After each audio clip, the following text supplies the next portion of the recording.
Hey, what's going on everybody? It's Wilhelm Scream, and welcome back to another day in Destiny 2 for some more Destiny 2 news and Beyond Light Season of the Chosen Intel.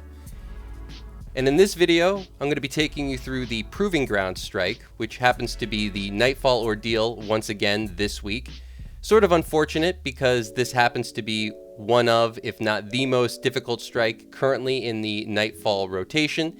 And it did come again a little bit earlier than expected, as this was, I believe, the Nightfall Ordeal 3 weeks ago. I was actually expecting it at least not until next week or possibly the week after. But because it's here and because I know there are still tons of players out there on the power grind looking for maybe just an easy pinnacle or perhaps some Ascendant shards or a solo completion or just going for a Grandmaster completion. So I'm going to be taking you through all the glitches and cheeses associated with this strike in just 1 second. But first, I just want to remind everybody I'm still doing the giveaway on my YouTube channel. The next one will be at 50,000 subscribers. All you have to do to be entered into that giveaway is like this video, subscribe to the YouTube channel, turn on the notifications, the bell that's right next to the big red subscribe button, and follow me on Instagram or Twitter. They'll be linked in the description box down below. And as always, if you stick around till the end of the video, I'll have a secret hashtag you can leave in the comments section to be entered into that giveaway a second time for this video. And remember, those secret hashtags, they stack between all videos. So if you haven't done this on a previous piece of content on this channel, why not go back, check out another video, and of course, why not do it again? Okay, so the first thing I want to talk about when it comes to cheeses for this particular strike is in the starting zone. This is the initial spawn zone. If you follow the left side all the way up to the main ramp where the enemies are spawning, you'll come upon this big Cabal drill. You can actually jump up on top of it and then actually make your way over to these sections that are actually hanging right above where the Cabal actually enter. This will give you a fairly good vantage point. The ads won't aggro you. And you can use a Skyburner's Oath if you bring one from a very easy vantage point to take out the shield on the actual lead Cabal. Definitely bring a Skyburner's Oath with you. At least have one member of your fire team. If you are doing this on a Grandmaster, I would definitely recommend one person always have Skyburner's Oath on them. But that's a fairly easy section to make your way through. You can actually jump all the way up to the top here if you really feel like you need to. But if you just stay to the left side, you should be okay. Again, remember, Skyburner's Oath is a must. The second part is for this room. I'm not exactly sure what you would call this room. Let's call it the tank room. If you can save one of the interceptors, or possibly both of the interceptors, you can actually park one right outside the door where the tanks come out of. You can actually do this on both sides. You might not need to, but make sure you do it before you kill all the enemies in the room, because as soon as you do, the tanks will spawn. However, if you can manage to park an interceptor outside of the doors, they will have the effect that you see here, which is it will actually block the tank from coming out, and the tank will not be able to fire on you. So you can take your time, take out one tank at a time rather than having to fight both of them. I could see this really coming in handy and actually being a must on Grandmaster if you can do it. It really will make this whole section quite a bit easier.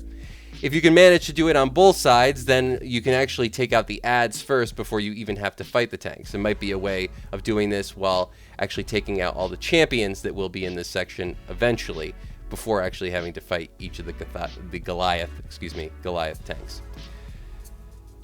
Another thing that you can actually do with the interceptor, which will also come in handy, is you can actually just drive it right into the tank, and as you can see here, it will essentially one-shot them. Now this will cost a life, because usually you will blow up, unless you can time it fast enough where you can get off the interceptor to actually make it out, but it will one-shot a tank.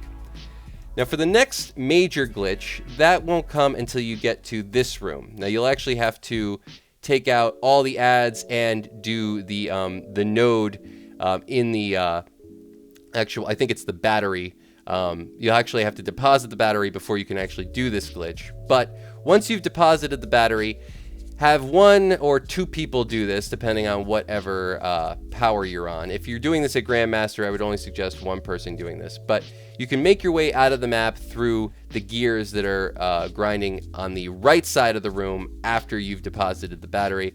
And then just make your way to the right, follow the pathing that you're seeing here, and make your way up onto this big gray platform.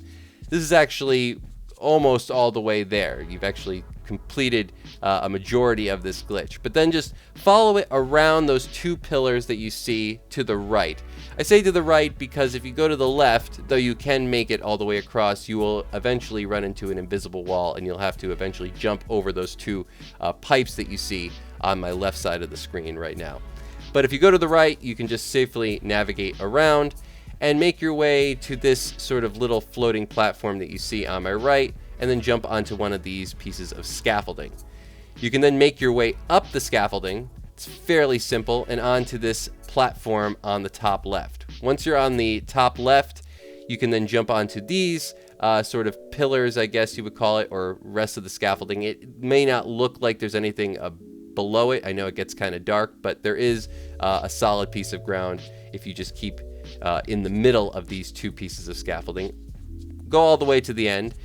And then if you're on a Titan, you're going to want to Titan fly at this point. I don't think there's actually a really good way of doing it when it comes to the Hunter, unfortunately. If you're on a Warlock, though, you can use Heat Rising, or you can use a Super. Make your way around this corner and on to this platform all the way over here. Now, this is the outside of the actual boss room. Now, have your teammates wait until you're all the way to this particular spot. This was the old way that we used to cheese the boss room. Unfortunately, we can't get there from the actual inside of the boss room anymore, so we have to circumnavigate the map.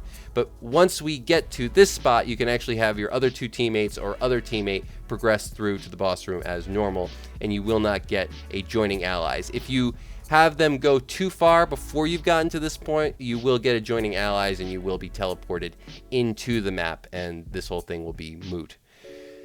So just make sure that you're actually in this spot before you actually have your other 2 teammates who are doing this normally, or the other teammate that is doing this normally, actually come here. But then once you're here, you can actually go anywhere you need to over the top of this particular map and shoot down. I would suggest staying to this side because this still allows you to jump back out.